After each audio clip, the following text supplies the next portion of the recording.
લોકસભાની ચૂંટણી માટે ભાજપે સુરતમાં વિજય સંકલ્પ રેલીનું આયોજન કર્યું છે। પુરુષોત્તમ રૂપાલાએ આ વિશાળ રેલીનું પ્રસ્થાન કરાવ્યું અને આ બાઇક રેલીમાં ભાજપ યુવા મોરચાના કાર્યકરોએ મોટી સંખ્યામાં ભાગ લીધો। દરેક કાર્યકરો પોતાની બાઇક પર ભાજપનો ઝંડો લગાવી સુરતની તમામ 12 લોકસભા બેઠકો પર ફરશે।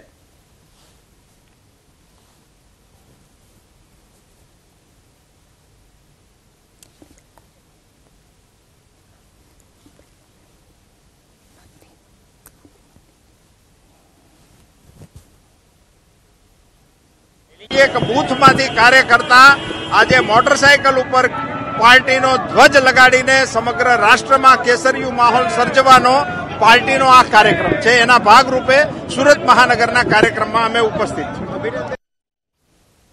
અમદાવાદમાં સૌથી મોટું ઉમિયાધામ આકાર લઈ રહ્યું છે, જેનું વડાપ્રધાન નરેન્દ્ર મોદી 4 માર્ચના ભૂમિપૂજન કરશે અને આ ઐતિહાસિક દિવસના સાક્ષી બનવા માટે 5 લાખથી વધુ પાટીદારો ઉપસ્થિત રહેશે। 2 લાખ ચોરસ વાર જમીનમાં આકાર લઈ રહેલા ઉમિયાધામની શું છે ખાસિયત, જુઓ આ અહેવાલમાં।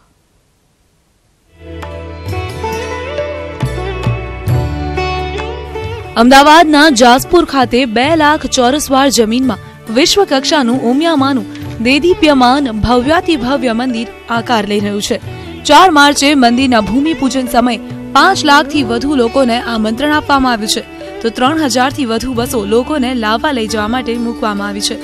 1 કરોડ 10 લાખ ચોરસ ફૂટ વિસ્તારમાં 75000 કાર અને બસોની પાર્કિંગ વ્યવસ્થા કરવામાં આવી છે। આ તકે 4000 બાળકો સાંસ્કૃતિક પરફોર્મન્સ કરશે। એક સાથે 11000 યજમાનો મા ઉમિયાની મહાપૂજા કરીને રેકોર્ડ બનાવશે। વડાપ્રધાન જે ઉમિયાધામનું ભૂમિપૂજન કરવાના છે તેની ખાસિયત તરફ નજર કરીએ તો 100 મીટરથી ઊંચું ઉમિયા માતાજીનું મંદિર, 41 ફૂટ ઊંચી માતાજીની પ્રતિમા સ્થાપવામાં આવશે, 51 ફૂટનું ત્રિશૂળ લગાવવામાં આવશે, સત્સંગ હોલ, કાયમી યજ્ઞશાળા, ધર્મસભાઓનું આયોજન, शैक्षणिक और रोजगार भवन, सिविल सर्विसेज ट्रेनिंग, आरोग्य सेवा लक्षी भवन, आरोग्य सेवा केंद्र, योग सेंटर, योग मेडिटेशन ट्रेनिंग, सीनियर सिटीजन भवन, एनआरआई भवन, girls hostel, boys hostel, gym, swimming pool, sport संकुल निर्माण पामशे। भूमिपूजन एमना हस्ते छे एटले पीएम जेवा आवशे तेवा जे अमे माताजीनुं जे 41 फूट ऊंचું माताजीनुं बनावेલું છે મૂર્તિ ત્યાં જવામાં આવશે। ત્યાં एक्चुअल ભૂમિપૂજન થશે। एक एवं आर्किटेक्चर मोन्यूमेंट्स टाइपનું કે જેને આસ્થાથી તો લઈ શકાય પણ નાસ્તિક વ્યક્તિને પણ એ જોવા આવવાની ફરજ પડે એ પ્રકારનું એક મોન્યુમેન્ટ્સ અહીંયા બનવા જઈ રહ્યું છે। વિશ્વ ઉમિયાધામ બનશે વૈશ્વિક સામાજિક સશક્તિકરણ, સેવા, સંસ્કૃતિ અને પાટીદારોના ઇતિહાસનું કેન્દ્ર। पहला उमिया माताजीનું 100 મીટરથી ઊંચું મંદિર બનાવાશે, જો કે 1000 કરોડના ખર્ચે 10 વર્ષે ઉમિયાધામનો પ્રોજેક્ટ પૂર્ણ થશે। કેમેરામેન ખેંગાર રાઠોડ સાથે વિભુ પટેલ, ન્યૂઝ 18 ગુજરાતી, અમદાવાદ। જૂનાગઢથી સમાચાર આવી રહ્યા છે। મહામંડલેશ્વર પૂજ્ય ભારતી બાપુને હોસ્પિટલમાં દાખલ કરાયા છે। ખાનગી હોસ્પિટલમાં તેઓને દાખલ કરવામાં આવ્યા છે। ગઈકાલે પડી જવાથી તેમને ઈજા પહોંચી હતી। સાધુ સંતોમાં ચિંતા અત્યારે વ્યક્ત કરાઈ રહી છે। પૂજ્ય ભારતી બાપુની તબિયત સારી હોવાનું ડોક્ટરનું કહેવું છે, પરંતુ ગઈકાલે તેઓ પડી ગયા હતા, જેના કારણે ઈજા થઈ હતી અને માટે તેમને સારવાર આપવા માટે હોસ્પિટલમાં દાખલ કરાયા છે।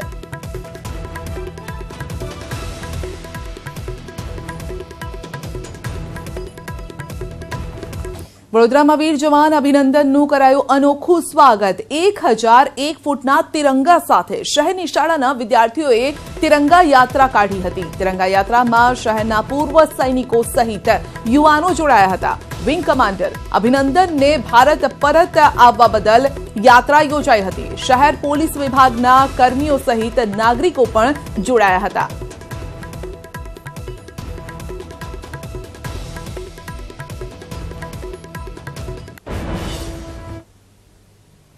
તો વડાપ્રધાન નરેન્દ્ર મોદીએ કહ્યું છે કે આપણે અભિનંદનનો અર્થ બદલી નાખ્યો છે।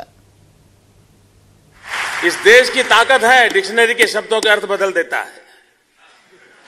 कभी अभिनंदन का अंग्रेजी होता था कांग्रेचुलेशन, और अब अभिनंदन का अर्थ बदल जाएगा।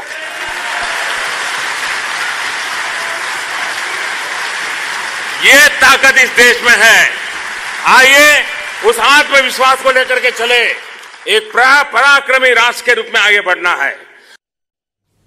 અરવલ્લી જિલ્લાના વાતાવરણમાં આવ્યો છે પલટો। શામળાજી સહિત જિલ્લામાં વાદળછાયું વાતાવરણ। વહેલી સવારથી વાદળછાયા વાતાવરણ સાથે હવાનું જોર વધ્યું છે। ઠંડીમાં પણ થયો છે વધારો। માવઠું થવાની ભીતિથી જગતનો તાત પણ હાલ ચિંતામાં છે। તો વાદળછાયું વાતાવરણ છે, અચાનક જ પલટો આવ્યો છે અને જેના કારણે પાકને નુકસાન, માવઠું થવાની ભીતિથી જગતનો તાત અત્યારે ચિંતિત છે।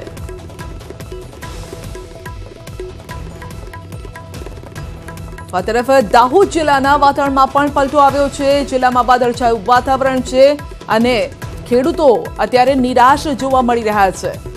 ક્યાંક જો વરસાદ થયો તો તેમના પાકને નુકસાન। જોકે જ્યારે પણ વાદળ થતા હોય છે ત્યારે ભેજનું પ્રમાણ પણ વધી જતું હોય છે, જેને લઈને પણ જીરું, વરિયાળી જેવા પાકને નુકસાન થતું હોય છે અને હાલ એ જ ચિંતા ખેડૂતોમાં છે।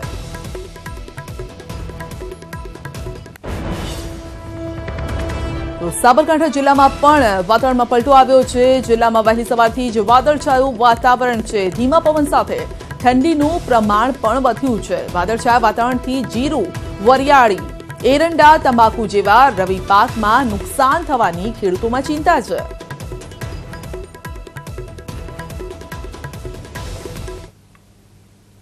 અરવલ્લીના મોડાસા માર્કેટયાર્ડમાં ઘઉંના ટેકાના ભાવે ખરીદી માટેના રજીસ્ટ્રેશનની શરૂઆત થઈ ગઈ છે। જોકે રજીસ્ટ્રેશનમાં નીરસતા જોવા પણ મળી રહી છે। એક દિવસમાં એક જ ઓનલાઈન ફોર્મ ભરાયું છે। જિલ્લામાં 61,000 હેક્ટરમાં ઘઉંનું વાવેતર થયું છે, પરંતુ 2 દિવસ પહેલા થયેલા માવઠાના કારણે ખેડૂતોને ભારે નુકસાની ભોગવવી પડી છે, જેના પગલે ખેડૂતોમાં નિરાશા છે।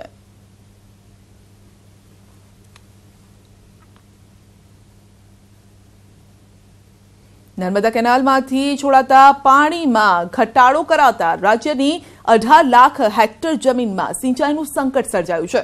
નર્મદા ડેમની સપાટી 115.70 મીટરે પહોંચતા કેનાલમાં છોડાતા પાણીમાં ઘટાડો કરાયો છે। 13,741 ક્યુસેક પાણીના બદલે હાલમાં 9,000 ક્યુસેક પાણી જ છોડાઈ રહ્યું છે, જેમાં આગામી 4 થી 5 દિવસમાં હજુ પણ ઘટાડો કરાશે તો 6,000 ક્યુસેક પાણી કરી દેવાશે। અને નવાઈની વાત એ છે કે નર્મદા ડેમનું પાણી ઉદ્યોગોને મળશે, પરંતુ ખેડૂતોને નહીં મળે અને જેના લીધે ખેડૂતો મુશ્કેલીમાં।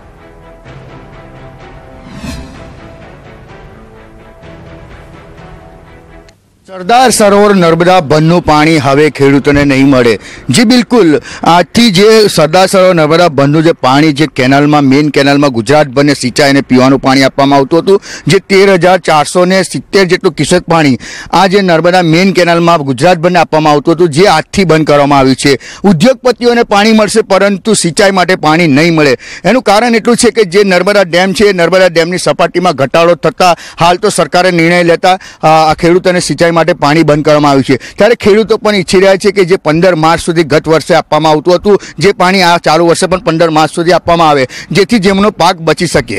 દીપક પટેલ, ન્યૂઝ 18 ગુજરાતી, નર્મદા।